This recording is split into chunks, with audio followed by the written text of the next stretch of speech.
안녕하세요. 네. 여기 화학 이론반이죠. 이제 앞으로 9월달, 10월달, 11월달까지 여러분들과 같이 이론반 수업 같이 하게 될 배수진입니다. 지금 아주 합격이라는 아주 큰 목표 가지고 이제 이 자리에 앉아 있고, 네. 여러분들 좋은 성과를 위해서 저는 이제 최선을 다할 것이고요. 여러분들도 이제 믿고 따라오신다면 아마 좋은 성과가 있을 겁니다. 이제 공무원 시험이라는 게 지금 오랫동안 시행이 됐잖아요. 그죠? 그래서 이게 나올 만한 문제들은 거의 다 나왔어요, 지금. 그래서 어쨌든지 새로운 유형의 문제를 만들어 내려고 지금 노력들을 많이 하고 있는데, 그러다 보니까 또 실제로 새로운 유형들이 많이 나오고 있습니다. 그러니까 예전에 출제되지 않았던 그런 문제들도 이제 출제가 되고 있는데, 이제 2022년부터 특히 이제 2024년 올해까지 이제 두드러지게 나타나고 있거든요. 그러니까 예를 들자면 7급 시험에 나왔던 네른스트식 전기화학에서 이런 문제도 이제 출제가 됐고, 그 다음에 이제 혼성오피탈이나 SN 넘버 화학 결합에서 나오는 거 있죠. 그것도 이제 특정하게 아주 간단한 화합물을 주고 혼성오비탈이나 SN 넘버를 물어봤는데, 이제 아주 그 복잡한 그 고리 모양의 탄소 화합물, 요걸 이제 그려놓고 누구누구의 혼성오비탈이 얼마냐, 누구누구의 혼성오비탈은 무엇인가, 이런 것들을 이제 물어보고 있거든요. 그래서 거기에 대한 대비책도 좀 필요하고요. 그 다음에 이제 우리가 오늘 오비탈 배우게 될 텐데, 그 다전자 원자에서 S오비탈보다 P오비탈의 에너지가 더 높다, 이런 것들은 다 알고 있잖아. 그죠? 근데 혼성오비탈, 특히 sp 혼성오비탈과 sp3 혼성오비탈 중에서 누가 에너지가 높은가, 이런 것들은 되게 생소하단 말이에요. 그죠? 그런 것들도 출제가 되고 있고, 그 다음에 그 화학 평형에서 보면 이제 평형상수를, 지금까지는 평형상수를 굉장히 작은 값을 주고, 예를 들어서 10의 마이너스 12승이라든가 10의 마이너스 15승이라든가 이렇게 마이너스 때 평형상수 값을 굉장히 작은 값을 주고 뭐 평형일 때 농도를 물어본다든가 뭐 이제 그런 문제들이 출제가 됐는데, 이제는 평형상수를 되게 크게 줘요. 그러니까 10의 30승, 10의 32승 이렇게 평형상수를 굉장히 크게 주고 평형일 때 농도를 물어본다든가 이런 문제들이 출제가 되고 있습니다. 그러니까 평형상수가 작을 때 평형일 때 농도 구하는 방법하고 평형상수가 클 때 평형일 때 농도 구하는 방법이, 접근 방법이 다르거든요. 그러니까 거기에 대해서도 이제 대비책이 좀 있어야 된다는 얘기예요. 그런 문제들이 자꾸 나오고 있으니까. 알겠죠? 이제 이 책은 여러분들이 이제 개정판입니다. 이제 새롭게 이제 그 개정을 했는데, 안 나왔던 개념들이 이제 수록이 다 돼 있어요. 기존에 이제 안 나왔던 그런 문제나 개념들이 이제 수록이 이제 다 돼 있고요. 버릴 내용이 하나도 없습니다. 그러니까 이 책 가지고 공부하면 좋은 성과가 있을 걸로 확신합니다. 그 다음에 이제 올해 출제된 내용들, 문제들, 그러니까 2024년 기출 문제들도 들어가 있고요. 그러니까 올해, 작년 이렇게 출제됐던 문제들도 다 들어가 있고요. 그 다음에 이제 논리적으로 잘 배열이 돼 있어요. 그러니까 시중에 나와 있는 책들을 보면 앞에 나왔어야 될 내용이 뒤에 나와 있는다든가, 뒤에 나왔어야 될 내용이 앞에 나와야 된다든가, 이런 내용, 그런 책들이 있는데, 이 책은 왜 이 내용이 앞에 나와 있고, 이 내용이 왜 중간에 나와 있고, 이 내용이 왜 맨 마지막에 나와 있는지, 이게 논리적으로 다 연결되게끔 집필을 해놨습니다. 이제 수업하다 보면 알 거고요. 그 다음에 이것도 역시나 이제 수업하다 보면 알게 될 거예요. 수업한 말을 그대로 옮겨 적으려고 노력을 했어요. 그러니까 수업 따로 교재 따로가 아니란 얘기지. 그러니까 수업한 얘기를 그대로 옮겨 적으려고 노력을 했기 때문에 아마 수업을 하고 복습을 할 때 굉장히 아주 용이할 거예요. 그만큼 아주 쉽게 이렇게 여러분들이 복습할 수 있을 거예요. 네.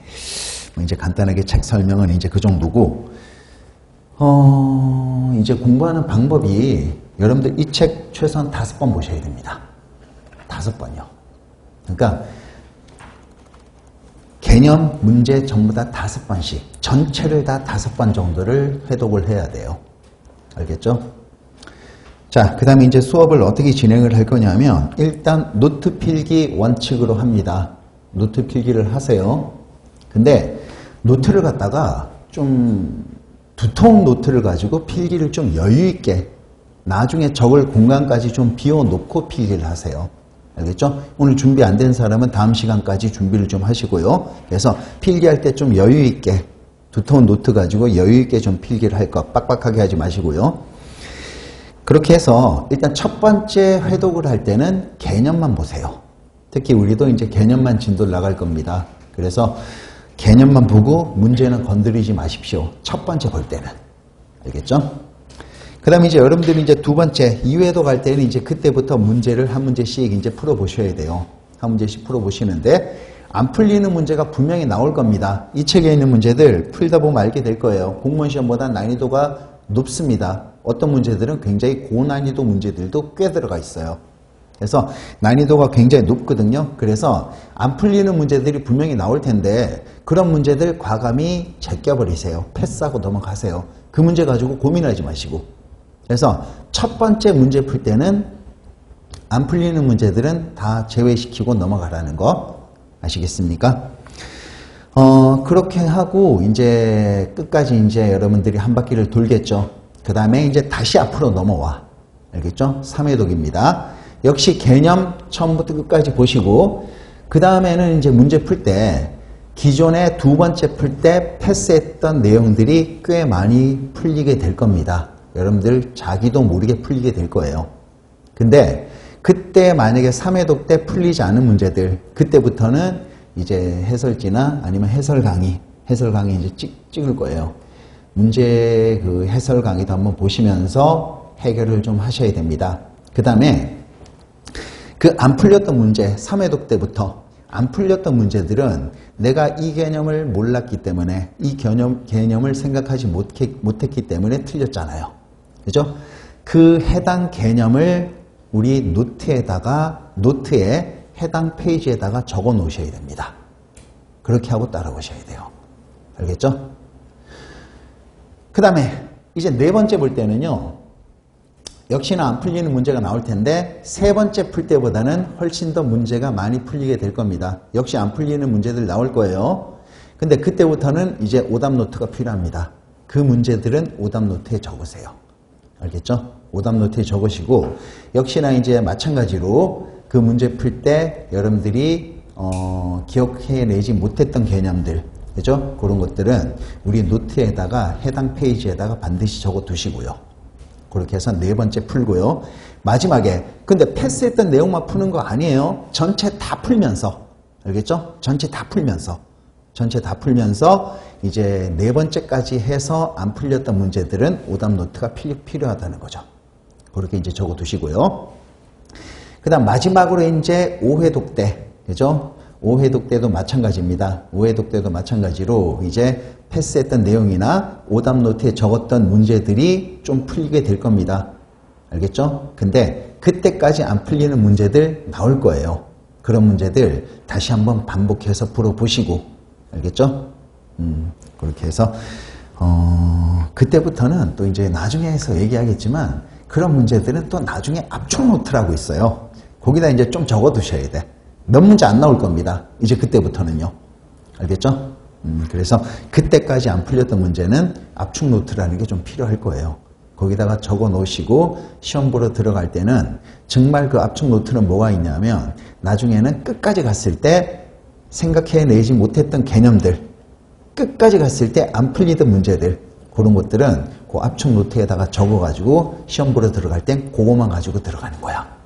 알겠죠? 네. 그래서 그렇게 하시고, 다시 한번 얘기하지만 이 책 5번 꼭 보셔야 됩니다. 알겠죠? 더 많이 보면 더 좋고요.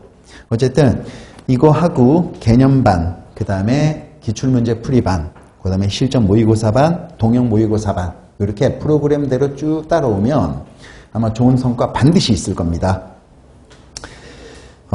정말 합격생한테 전화 받을 때 기분이 정말 좋아. 원래도 이제 그런 학생들이 몇 명 있었거든요. 정말 기분이 좋아. 좀 이제 그런 그 일이 반드시 여러분들한테도 일어날 수 있도록, 아시겠습니까? 네.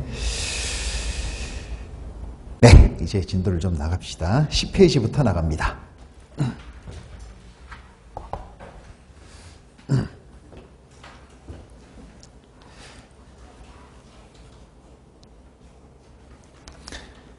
네, 거기 이제 화학으로의 초대라고 돼 있죠. 이제 뭐냐면 화학을 첫 시작함에 있어서 기본적인 용어들이나 물론 기본적인 용어라 그래서 모르고 넘어가는 용어가 아닙니다.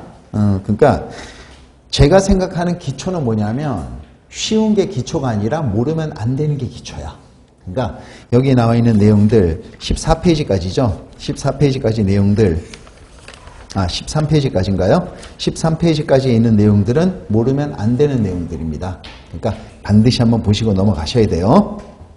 필기 잘 해놓으시고 복습 잘 해놓으시고 원소와 원자부터 나옵니다. 구별하기 쉬워요. 그러니까 원소 써야 될 때 원자 쓰고 원자 써야 될 때 원소 쓰고 그런 학생들이 이제 꽤 있는데 좀 다르죠. 그러니까 뭐냐면 거기 보면 동그라미 2번 나와 있죠. 이게 뭐냐면 여러분들 원소는 종류의 개념이고 원자는 개수의 개념이에요. 그러니까 거기 지금 이런 내용 나와 있습니다. 자, G12, H12, H6 이렇게 되어 있죠. 자, 이거 칠판을 갖다가 새로 했나? 몇 종류 원소입니까? 응?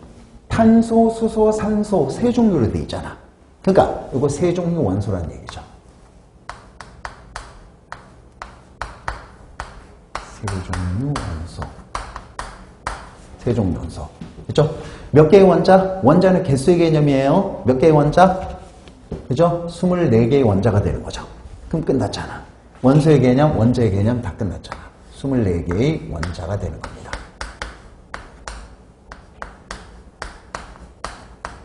이렇게 되는 거야. 세 종류 원소 24개의 원자가 되는 겁니다. 알겠죠? 그래서 원소는 종류의 개념, 원자는 개수의 개념이다. 그렇게 생각하면 되는 거예요. 그 밑에 또 하나 나와 있지? 자, 이거 뭡니까? 얘가 지금 현재 이렇게 나와 있어요. 이렇게 돼가지고 아세트산이야. 이거 이제 탄수화물이야, 둘 다. 자, 몇 종류 원소입니까? 이것도 역시 탄소, 수소, 산소로 돼 있잖아. 그죠? 이것도 역시 세 종류 원소로 돼 있고요.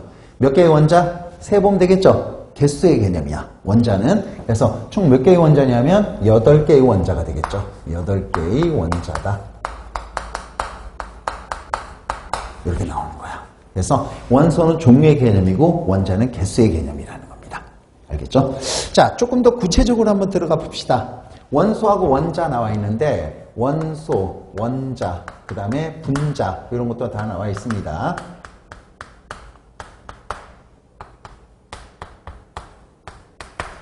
근데 여러분들 비교할 때 그죠? 원소는 원소하고 원자만 비교하세요. 두 개만. 그죠?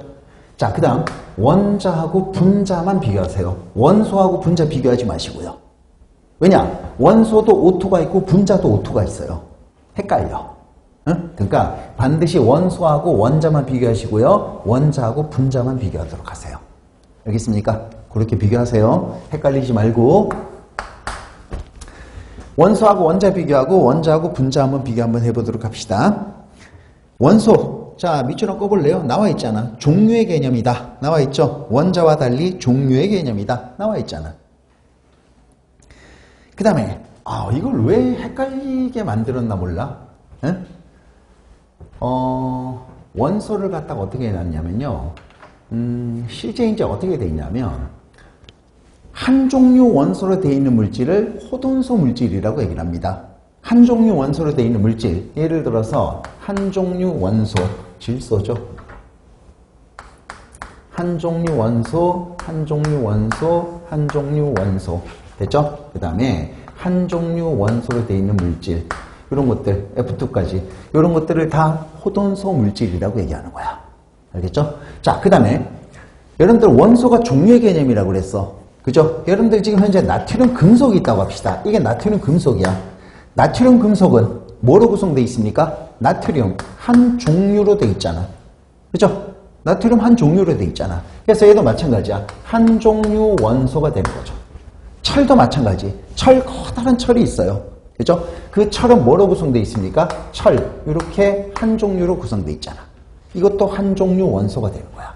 그래서 요거 한 종류 원소가 되는 겁니다. 철도 역시나 한 종류 원소라고 얘기를 할 수가 있는 거야. 그래서 한 종류 원소로 이루어진 물질을 뭐라고 얘기하냐면 호돈소 물질이라고 얘기를 해요. 한 종류 원소로 이루어진 물질을 한 종류 원소로 이루어진 물질을 호돈소 물질이라고 얘기하는 거야. 근데 여기서 호자를 보통 생략합니다. 요새는요. 그래서 한 종류 원소로 이루어진 물질을 호돈소 물질 또는 원소라고 얘기하는 거야. 이걸 왜 이렇게 줄였나 몰라.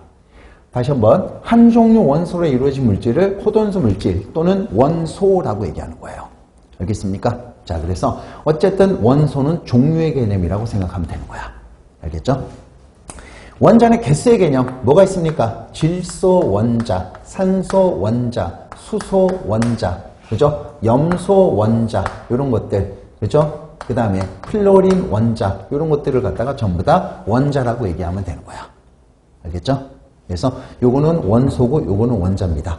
원자의 특징은 뭐가 있습니까? 원자는 양성자, 중성자, 전자로 구성이 되어 있습니다. 그죠? 양성자, 중성자, 전자로 구성이 되어 있고 요걸 원자라고 얘기하는 거야. 그 다음에 뭡니까? 여러분들 원자하고 분자 중에서 누가 지금 더 안정할까요? 뭐 분자하기 전이지만 일단 한번 보도록 합시다. 얘가 있잖아요. 질소가 되면 이게 질소 분자거든요. 질소 분자하고 질소 원자하고 누가 지금 더 안정할까? 이렇게 물으면 뭐라고 얘기할 거예요? 응? 얘들은 지금 분자야. 두 개가 딱 붙들고 있잖아. 잘 못 움직인다고요. 이제 근데 얘들은 떨어져 있거든요. 떨어져 있으니까 얘들은 쉽게 막 움직일 수 있다는 얘기야. 활발하게 움직일 수 있다. 활발하게 움직일 수 있다. 뭡니까? 불안정하다는 얘기야. 그죠? 불안정하다는 얘기는 에너지가 더 크다는 얘기지. 분자보다 원자가 에너지가 더 크다는 얘기입니다. 알겠죠? 그래서 분자보다는 원자가 에너지가 더 큰 겁니다. 그래서 이렇게 나오게 되는 겁니다. 자, 그래서 얘는 원자는 개수의 개념이고, 그죠? 원자는 개수의 개념.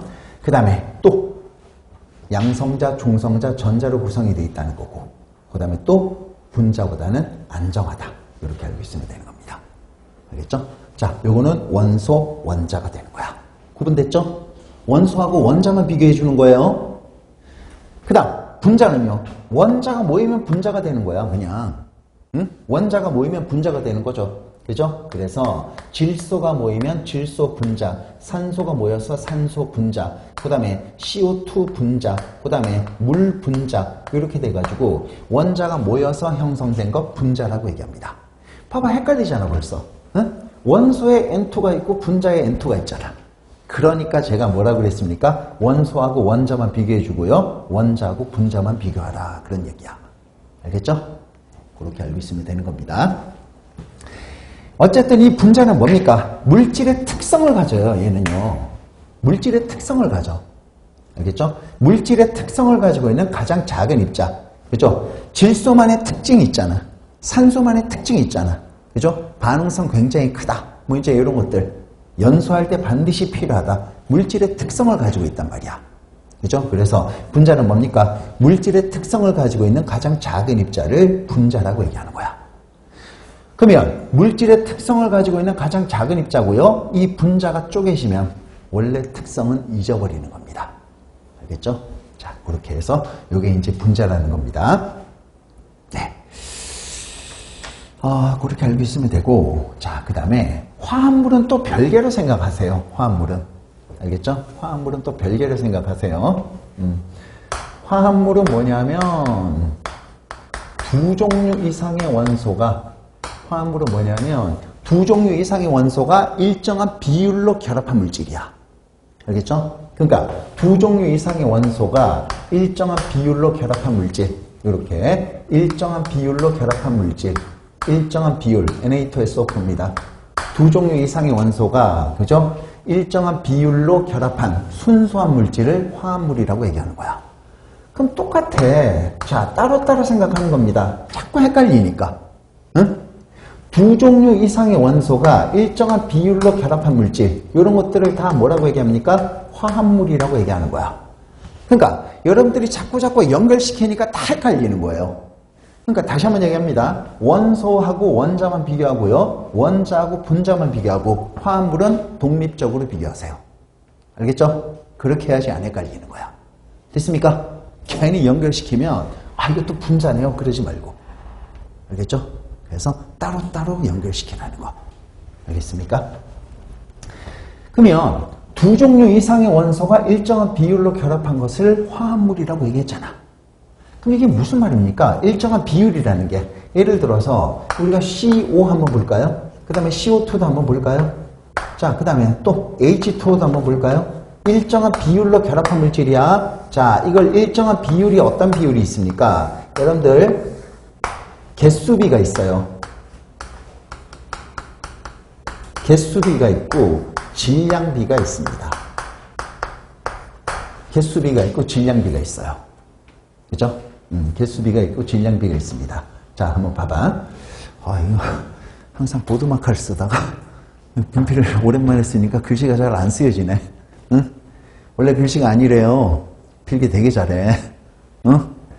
항상 막 물백묵 쓰고 막 그러다가 분필을 처음 쓰니까 뭐 글씨가 되게 안 쓰여지네. 약간 좀 잡혀가는 것 같은데요, 이제. 응? 두 종류 이상의 원소가 일정한 비율로 결합한 물질, 화합물. 근데 일정한 비율, 여러 가지가 있죠. 개수비도 있고 질량비도 있어요. 그러면 일산화탄소 같은 경우는 개수비가 탄소 대 수소의 산소의 개수비가 1대1이라는 얘기지. CO2는요. 탄소 대 산소의 비가 개수비가 1대2가 되는 거고요.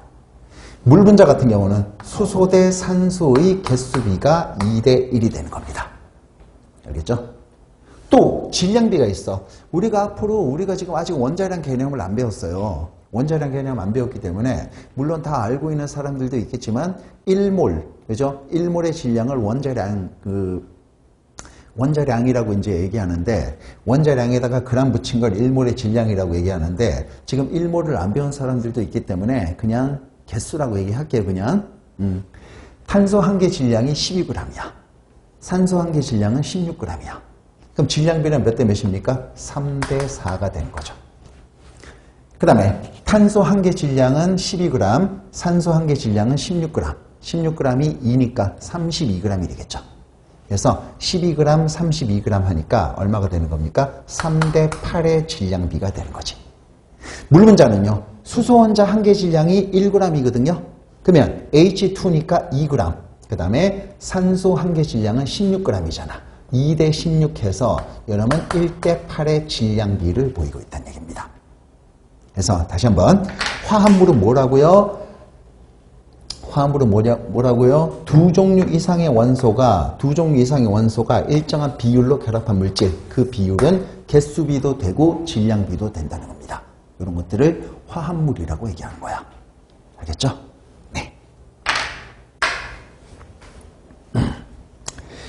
됐습니다. 책 한번 볼까요? 우리? 10페이지 원소부터 한번 보도록 합니다. 원자와 달리 종류의 개념이고 현재까지 110여 종의 원소가 발견됐다. 이렇게 되는 겁니다. 그 다음에 N2, O2, Cl2, F2, 나트륨, 철 얘기했잖아. 한 종류 원소로 되어 있는 물질을 호돈소 물질, 이걸 줄여서 그냥 원소라고 요새는 많이 얘기들을 해요. 알겠죠? 그렇게. 그 다음에 원자. 물질을 이루는 알갱이로서 개수의 개념으로서 질소원자, 산소원자, 염소원자 등이 있다. 그 다음 원자핵과 전자로 구성되어 있으며 서로 다른 원자들은 양성자 수와 전자 수가 다르다. 맞죠? 그 다음에 분자보다 불안정하여 에너지가 크다. 얘기 다 했잖아. 그 다음 분자입니다. 물질의 고유의 성질을 나타내는 가장 작은 입자, 물질의 특성을 나타내는 가장 작은 입자라고 얘기했죠. 일반적으로 2개 이상의 원자가 결합해서 독립적으로 존재합니다. 그래서 그와 같은 것들이 있습니다. 자, 그 다음 분자는 쪼개지면 원래의 성질을 잃어버린다는 거죠. 됐습니까? 그 다음 그 밑에 나와 있는 내용이 뭐냐? 요거는 출제가 잘 안 되는데 그래도 나와 있으니까 한번 보도록 합시다. 여러분들 18종에 뭐가 있어요? 헬륨이 있고 네온이 있고 아르곤이 있고 이런 것들이 있잖아. 얘들은 뭡니까? 요거 지금 원자죠, 원자. 근데 이게 지금 뭡니까? 헬륨, 이 자체가 또 물질의 특성을 가지고 있어. 헬륨의 특성, 네온의 특성 가지고 있잖아. 네온사인, 얘잖아요. 이 자체가 물질의 특성을 가지고 있는 거야. 물질의 특성을 가지는 가장 작은 입자, 분자라고 했죠. 그러면 이 원자 자체가 하나의 분자를 이루고 있다는 겁니다. 그래서 이런 것들을 단원자 분자라고 얘기하는 거야. 알겠죠? 자, 그 다음 잘 봐. 그래서 이런 것들은 일단 뭡니까? 이 원자 자체가 하나의 분자를 이루고 있다. 그래서 원자, 분자 이렇게 되는 거야. 그 다음 동시에 잘 보세요. 이거 한 종류 원소로 되어 있다 그래서 He2 이런 거 존재하지 않습니다. 이런 거 존재하지 않아요. 헬륨은 그냥 얘가 한 종류 원소로 되어 있는 거야. He2 이런 거 존재하지 않습니다. 그래서 이 헬륨 기체는요, 요 한 종류로 구성이 되어 있는 거야. 알겠죠? 헬륨 기체는 요 한 종류, 아르곤 기체는 요 한 종류로 구성이 되어 있습니다. 그래서 한 종류 원소로 구성되어 있으니까 호돈소 물질 또는 원소라고 얘기하는 거야. 그래서 18쪽들은요, 18쪽 원소들은, 그죠? 뭡니까? 원소, 원자, 분자 다 되는 겁니다. 그죠? 요놈들은 원소, 원자, 분자 다 되는 거야. 네.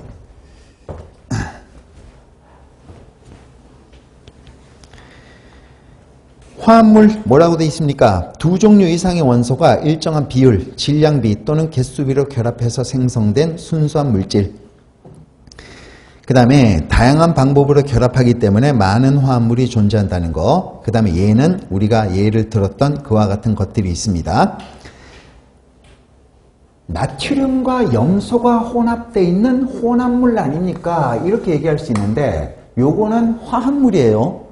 두 종류 이상의 원소가 일정한 비율로 결합하고 있는 화합물이야. 혼합물은 뭡니까? 이 NaCl이 물에 녹은 이 소금물, 이 놈을 혼합물이라고 얘기하는 거야. 이 소금물을 혼합물이라고 얘기합니다. 알겠죠? 그러니까 화합물하고 혼합물하고 헷갈리시면 안 됩니다. 네. 자, 됐습니다. 그 다음에 이제 우리가 그 밑에 동위원소라는 것을 한번 해보도록 합시다.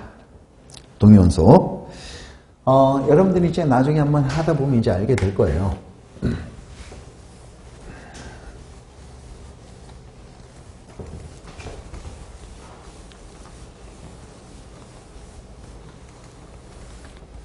자, 봅시다. 여러분들, 수소가 이런 수소도 존재합니다. 그 다음 수소가 이런 수소도 존재합니다. 그 다음 수소가 이런 수소도 존재를 해요. 이런 수소도 존재합니다. 이게 뭡니까? 원자번호 1번 양성자 1개, 전자 1개잖아. 그죠? 그 다음에 요놈들은 전부 다 질량수잖아. 근데 질량수는 어떻게 표시합니까? 양성자 수 더하기 중성자 수, 양성자 수 더하기 중성자 수, 양성자 수 더하기 중성자 수, 요거를 질량수라고 얘기하는 거죠. 그러면 얘들이 지금 뭐예요? 원자 번호잖아. 원자 번호가 다 1번이야. 우리가 지금 쓰고 있는 주기율표는 누가 만든 주기율표를 쓰고 있냐면 모질리라는 사람이 만든 주기율표를 쓰고 있어요. 근데 그 모질리가 뭐를 기준으로 주기율표를 쭉 나열해 놨냐면 원자 번호 순으로 주기율표를 쭉 나열해 놨어요. 알겠죠? 그러면 이와 같이 원자 번호가 똑같으면 주기율표에서 위치가 똑같겠죠? 위치가 똑같다 그래서 동위원소 이와 같이 이름을 붙이는 거야. 알겠죠? 그러면 동위원소의 특징 뭐가 있습니까? 첫 번째, 원자 번호는 같지만 질량수가 다르다. 그 다음 양성자 수는 같지만 중성자 수가 다르다. 이런 것들을 갖다가 동위원소의 특징이라고 얘기할 수 있는 거야. 그 다음 동위원소의 마지막 특징 뭐가 있습니까? 물리적 성질과 화학적 성질이란 말이 나와요.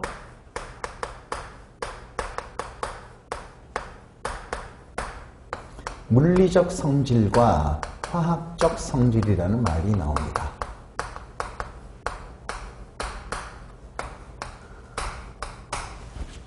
여러분들 물리적 성질은 물리는 되게 단순해요. 그러니까 뭐냐면 물리적 성질은 있는 고유의 값, 눈에 보이는 그 고유의 값을 물리적 성질이라고 얘기하는 거야. 그러니까 눈에 보이는 그대로 뭐가 있습니까? 질량, 그죠?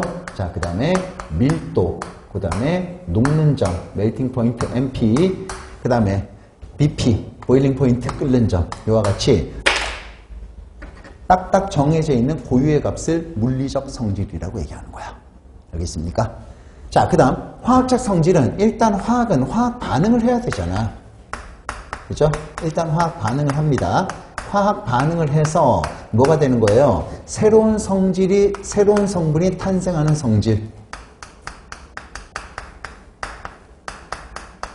새로운 성분이 탄생하는 성질. 요거를 화학적 성질이라고 얘기하는 거야.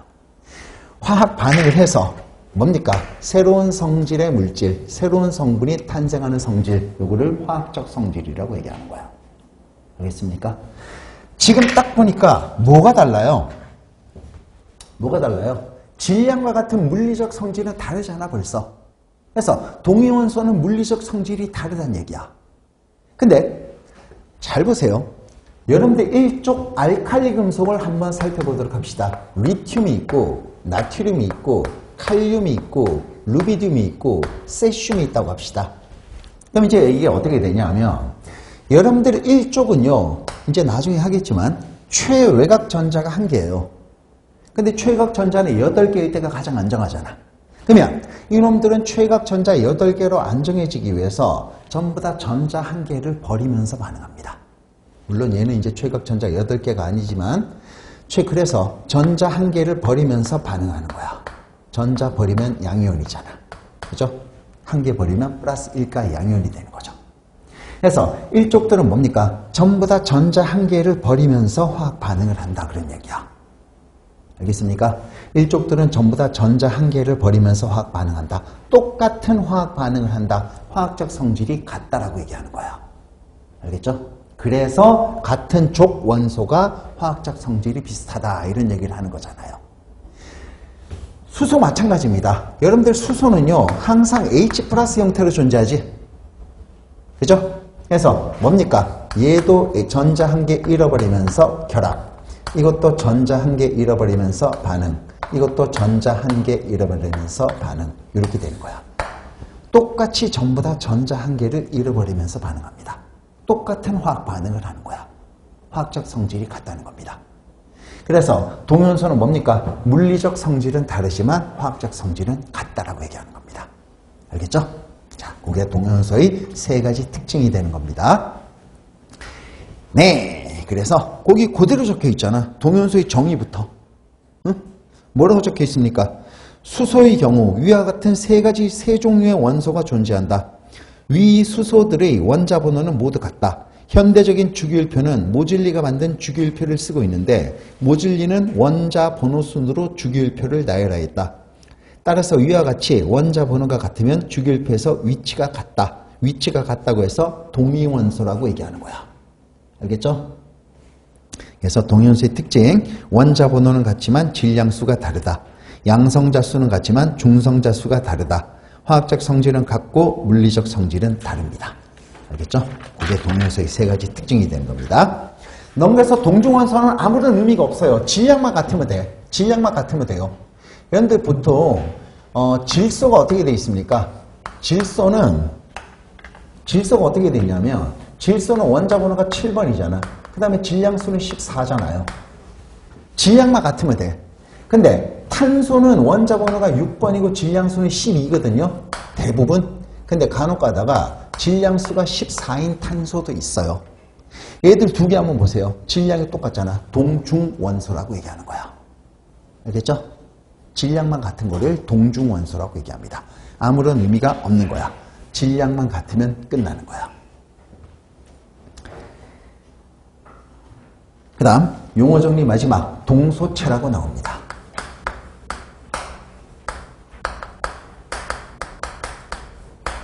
동소체는 뭐를 가지고 동소체라고 얘기할까요?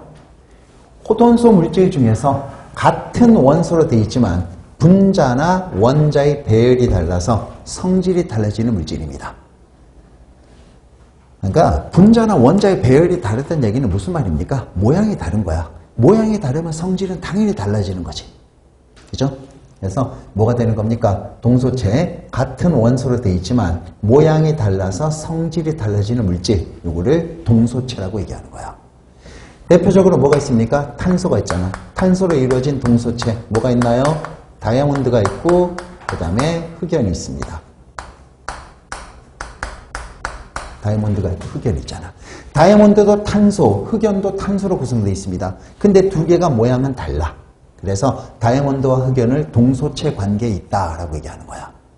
알겠죠? 그런 얘기예요. 그 다음에 황.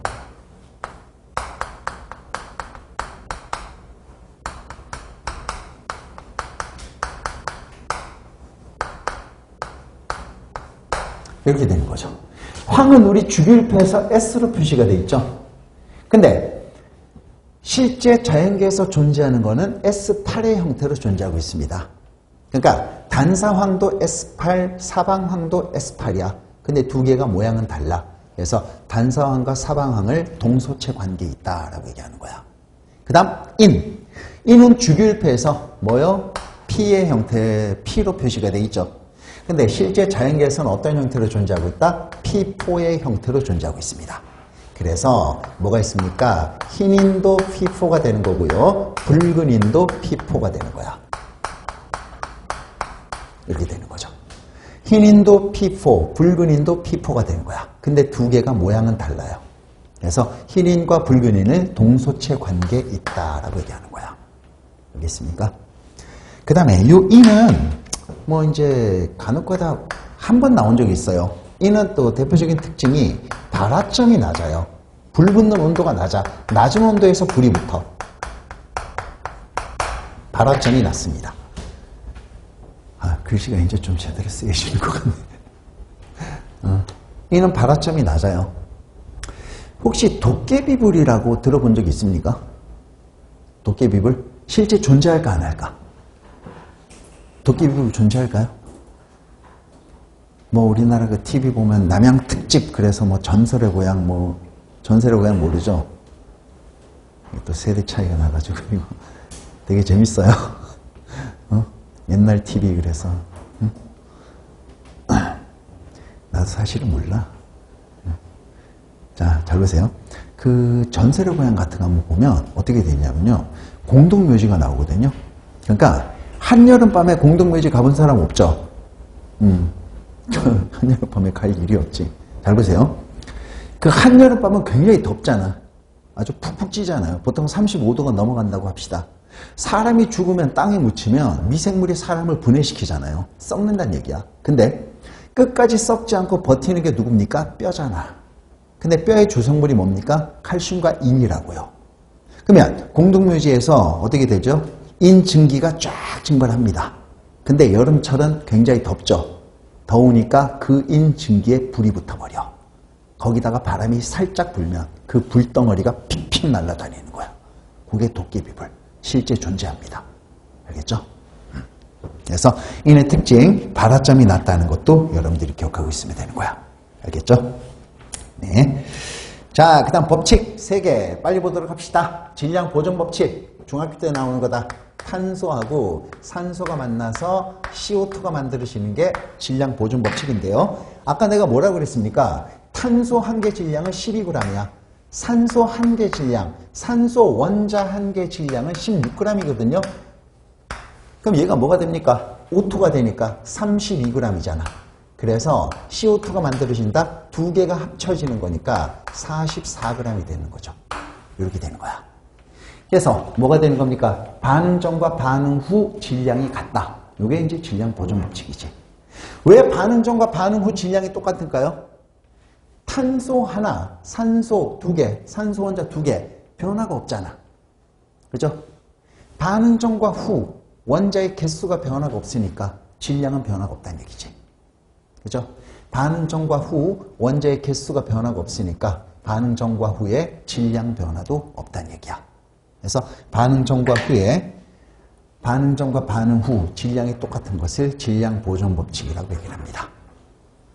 됐죠? 그 그 다음 일정 성분비 법칙. 이거는 뭐냐면 자 거기에 뭐라고 되어 있습니까? 일정 성분비 법칙은 한번 이제 볼 필요가 있는데 CO2도 화합물이죠. 한 화합물에서 성분 원소 간 질량 비는 일정하다 이렇게 돼 있죠. 그게 이제 무슨 말이냐면 이 CO2의 그 경우를 예를 들자면 두 개 원소가 결합해서 하나의 화합물을 만들 때 그죠? 각 원소 사이에서는 일정한 질량비가 성립한다 그 얘기야. 그러니까 이게 무슨 말이냐면요. 한 화합물 내에서 성분 원소 간의 질량비는 일정하다. 그게 일정 성분비 법칙이거든요. 다시 한번 탄소 한 개 질량은 16g, O2는 32g이야. 그래서 얘가 얼마입니까? 44g이 되는 거지. 자, 44g 속에 탄소는 몇 g이에요? 12g이 되는 거잖아. O2는 몇 g? 32g이 되는 거지. 그죠? 그럼 질량비가 어떻게 되는 거야? 3대 8이 되는 거죠. 이렇게 되는 거지. 그래서 일정 성분비 법칙은 뭐냐면 한 화합물에서 성분 원소 간 질량비는 일정하다. CO2는 탄소와 산소의 질량비가 항상 3대 8이다. 이걸 일정 성분비 법칙이라고 얘기하는 거야. 알겠죠? 그래서 한 화합물에서 성분 원소 간의 질량비는 일정하다. CO2에서 탄소와 산소의 질량비는 3대 8로 항상 일정하다. 이걸 일정 성분비 법칙이라고 얘기하는 거야. 됐습니까? 어렵지 않죠?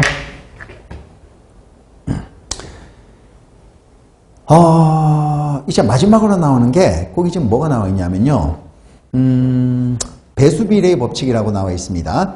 배수비례의 법칙은요. 이게 뭐냐면 두 종류 원소가 결합해서 두 가지 이상의 화합물을 만듭니다. 두 종류 원소, 반드시 두 종류 원소가 반응을 해야 돼. 두 종류 원소가 반응을 해서 하나의 화합물, 됐습니까? 두 종류 원소가 결합해서 두 가지 이상의 화합물을 만들 때 한 원소의 질량을 일정하게 맞춰 놓으면 나머지 원소 사이에서는 일정한 질량비가 성립한다. 이걸 배수비례의 법칙이라고 얘기하거든요. 이거를 다시 한번 써봅시다. 탄소하고 산소가 만나서 CO2가 만들어지는 거. 그 다음에 탄소하고 산소가 만나서 CO가 만들어지는 거. 이 두 가지로 비교를 한번 해보도록 합시다. 잘 보세요. 두 종류 원소가 결합해서 두 가지 이상의 화합물을 만들었어요, 지금. 그때 한 원소의 질량을 일정하게 맞춰 놓으면 탄소의 질량, 예를 들어서 산소, 나머지 원소들 사이에서는 일정한 질량비가 성립한다. 이걸 배수비례의 법칙이라고 얘기하는 거야. 그죠? 그러면 간격이 좀 있어야 되니까 이걸 다시 한번 써봅시다. 이거를 CO2, 그 다음에 이거를 C, 그 다음에 O 이렇게 놓고 C 합시다. 한번 해볼게요. 탄소 한 개 질량 12g, 산소 한 개 질량은 O2 32g이야. 그죠? 그래서 얘가 뭡니까? 44g이 되고 있지. 그 다음에 여러분요 12g이야. 됐습니까? 자, 그 다음에 산소 원자는 16g이야. 그래서 이거 총 몇 g이다? 28g이다. 그런 얘기야. 그때 한번 보세요. 지금 여기에서 뭐가 나오고 있습니까? 탄소 대 산소의 비율이 12g, 32g이니까 질량비가 몇 대 몇이에요? 3대 8이었잖아. 얘는요. 탄소 12g, 산소 16g이니까 질량비가 몇 대 몇이에요? 3대 4였잖아. 그러면 이게 무슨 말이냐면 질량비가 3대 8이고 질량비가 3대 4예요. 그러면 두 종류 원소가 결합해서 두 가지 이상의 화합물을 만들 때 한 종류 원소의 질량을 일정하게 맞춰 놓으면 탄소, 산소 원자, 나머지 원소 사이에서는 일정한 질량비가 성립한다. 2대 1의 질량비가 성립을 했잖아. 그죠? 이런 걸 배수비례의 법칙이라고 얘기하는 거야. 알겠습니까? 마찬가지죠. 뭐 여러 가지가 있지. H2O하고 H2O2라고 합시다. 뭐라고 했어요? 얘도 마찬가지지. 수소하고 산소 두 종류 원소가 결합해서 두 가지 이상의 화합물을 만들었잖아. 그때 한 종류 원소의 질량을 일정하게 맞춰봅시다. 여기서는 수소의 질량을 일정하게 맞춰놨어. 그러면 산소 사이에서는 1대2의 질량비가 성립하고 있잖아. 이걸 배수비례의 법칙이라고 얘기하는 거야. 마찬가지 아닌가요? 보세요.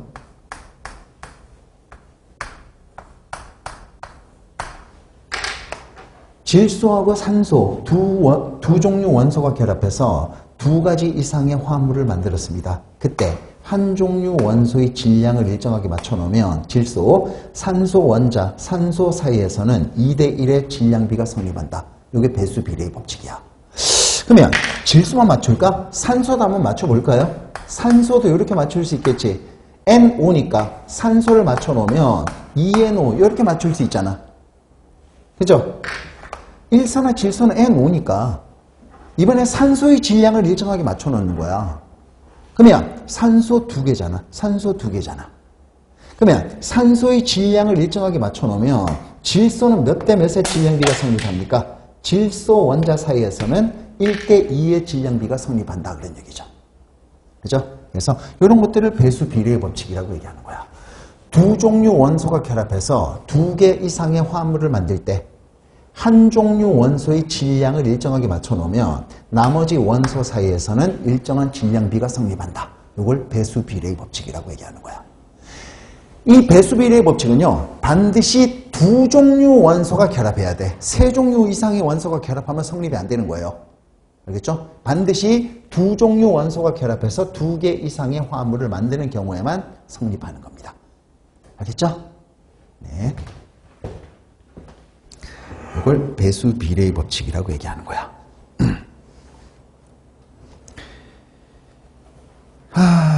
그래서 이걸 한번 보도록 합시다. 질량보존법칙, 일정성분비 법칙, 배수비례의 법칙, 이거는 설명한 거 그대로 적어놨으니까 한번 보도록 하세요. 그것까지 다 읽어볼 필요는 없을 것 같아. 마지막에 돌턴의 원자설입니다. 돌턴의 원자설은 뭘까요? 돌턴의 원자설. 이거는요, 그 법칙들, 질량보존법칙, 일정성분비 법칙이 왜 성립하는지 그 이유를 갖다가 정리해 놓은 거야. 그 이유를 갖다가 정리해 놓은 겁니다. 그 외에 다른 여러 가지 가설들도 있습니다. 그래서 돌턴이 이제 1800년대 사람인데, 원자설 한번 보도록 할게요. 원자는 더 이상 쪼갤 수 없다. 첫 번째입니다. 근데 이거 틀렸어. 원자는 양성자, 중성자, 전자로 쪼개지고 있습니다. 그 다음, 같은 원소의 원자들은 크기, 모양, 질량이 같고 다른 원소의 원자들은 크기, 모양, 질량이 다르다. 그죠? 틀렸죠? 동위원소, 동중원소 다 발견되고 있잖아. 같은 원소의 원자들 질량이 다르잖아요, 벌써. 크기, 모양, 질량이 다 같다 그랬는데, 같은 원소의 원자들은 크기, 모양, 질량이 같다 그랬는데 동위원소에서 질량이 다르잖아. 동중원소는 다른 원소의 원자들은 크기, 모양, 질량이 다 다르다 그랬죠. 다른 원소의 원자들은 크기, 모양, 질량이 다 다르다 그랬는데 지금 얘 지금 보세요. 질소, 탄소 다른 원소이지만 그죠? 질량이 똑같잖아. 이것도 틀린 거지. 그래서 동위원소, 동중원소 발견으로 틀렸다는 게 발견된 거, 이제 나타나게 된 거예요. 화학 변화 시 원자들은 없어지거나 새로 생성되지 않는다. 그러니까 반응 전과 반응 후의 질량이 일정한 거야. 질량 보존 법칙을 설명하고 있습니다. 근데 이것도 이제 예외가 뭐냐면 핵분열이나 핵융합을 통해서 새로운 원자가 계속 만들어지고 있습니다. 어떤 원자가 만들어졌어요. 근데 그 핵융합을 통해서 그거보다 질량이 더 큰 원자가 계속해서 만들어지고 있잖아. 그죠? 질량 보존 법칙이 성립이 안 되는 거예요. 한 화합물은 한 원자와 다른 원자가 정해진 수의 비율로 결합함으로써 이루어진다. 한 원자와 다른 원자가 정해진 수의 비율로 결합한다. 일정한 개수 비율로 결합하는 거야. 그죠? 화합물인 경우에, 그죠? 일정한 개수 비율로 결합한다는 얘기야. 응? 이거 나와 있잖아. 한 원자와 다른 원자가 일정한 개수비, 1대2의 개수비로 존재하고 있으니까, 그죠? 일정한 개수비, 그죠? 여기 나와 있네. 한 원자와 다른 원자가 일정한 개수비로 결합하고 있으니까 1대2의 개수비로 결합하고 있으니까 3대8의 질량비가 성립한다는 얘기지. 질량 일정 성분비 법칙을 성립하고 설명하고 있는 거예요. 알겠습니까? 네. 네, 그렇게 알고 있으면 되는 겁니다. 됐어요. 여기까지 하면 이제 화학의 기본 파트는 다 끝났고요. 그 다음에 이제 원자 파트로 들어갑니다. 원자 파트. 자, 우리 조금만 더 합시다. 조금만 더 하고 조금 쉬었다 할게요. 중요한 거는 뭡니까? 원자 파트에서 제일 중요한 거는 뭡니까? 보호 모형하고 오비탈이잖아. 그죠? 보호 모형하고 오비탈이죠. 이게 이제 제일 중요한 거지. 그래서 그게 중요한 거니까 그 앞에 있는 내용까지만 하고 조금 쉬었다 할게요. 원자 구조와 특징은 다 알 수 있는 내용들이죠. 그죠? 원자 번호, 양성자수, 전자수, 그 다음에 질량수는 양성자수 더하기 중성자수다. 이런 거 모르는 사람은 없잖아. 그죠? 그래서 이거는 그냥 넘어가도록 하겠습니다. 원자 구성 입자의 발견부터 진행하도록 할게요.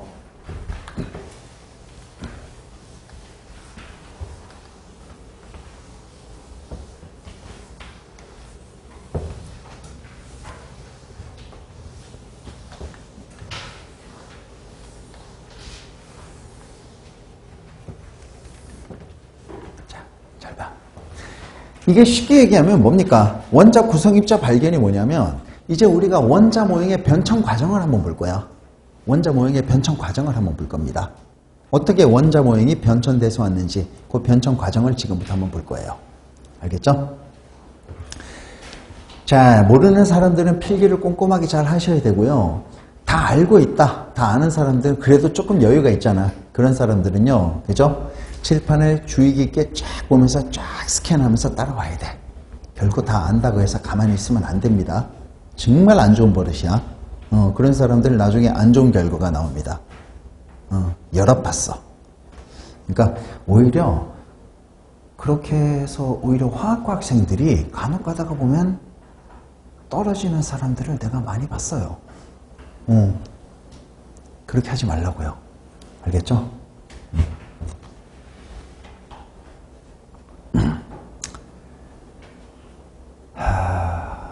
봅시다. 하여튼 뭐 기출문제 풀이반도 마찬가지고 실전 모의고사도 마찬가지고 원래 쳤던 문제들까지 제가 다 수록을 다 해놓을 거예요 지금. 알겠죠? 좋은 준비가 될 겁니다.